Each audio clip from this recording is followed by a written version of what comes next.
নমস্কার, ঘরোয়া রান্নাঘরে সকলকে স্বাগত জানাই। আশা করি সবাই ভালো আছেন, আমিও ভালো আছি। আজকে আমি রান্না করেছি লাউ দিয়ে শৈল মাছের তরকারি। রান্নার জন্য আমি একটি কচি লাউ নিয়েছি, আর এই লাউটা আমি লম্বা করে কেটে নিয়েছি। লাউ রান্নার জন্য আমি একটি শৈল মাছ নিয়েছি। মাছটা কিন্তু বেশ বড়। মাছের অর্ধেক আমি অন্য দিন রান্না করে খেয়েছি, আর আজকে আমি বাকিটা লাউ দিয়ে রান্না করব। হলুদ লবণ দিয়ে আমি মাখিয়ে নেব।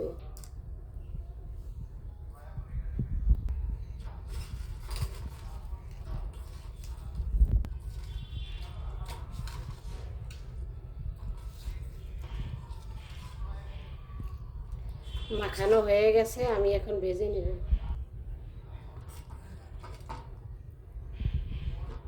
কড়াই গরম হয়ে গেছে, এখন আমি সরিষার তেল দিয়ে দেবো।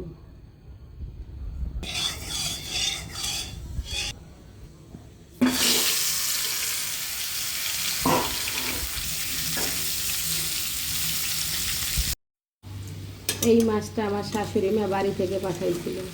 এর সাথে আরও কই, শিং, মাগুর, অন্যান্য মাছও দিয়েছিল। মাছটা আমার ভাজা হয়ে গেছে, এখন আমি নামিয়ে নেব।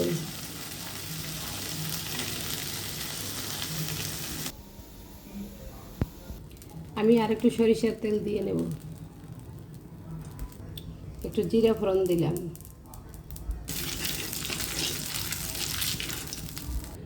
জিরে ধনে বাটা, কাঁচামরিচ বাটা, সামান্য হলুদ, স্বাদ মতো লবণ, অল্প জল দিয়ে আমি কষিয়ে নেব। কষানো হয়ে গেছে, এখন আমি লাউ দিয়ে দেব।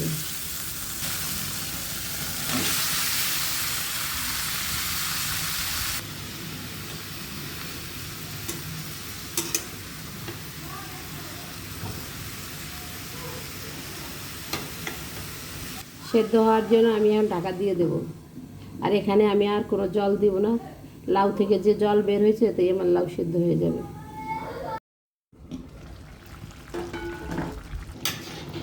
এবছর আমাদের এই প্রথম লাউ খাওয়া। বাজারে লাউয়ের প্রচুর দাম। আমি এই লাউটা কিনেছি 70 টাকা দিয়ে। লাউটা সেদ্ধ হয়ে গেছে, এখন আমি মাছগুলো দিয়ে দেবো।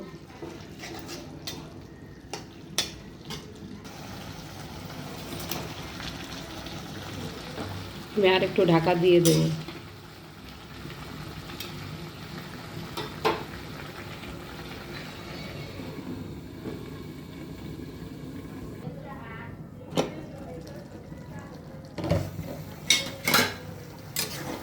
লাউ রান্না আমার হয়ে গেছে, এখন আমি একটু ধনিয়া পাতা দিয়ে দেবো।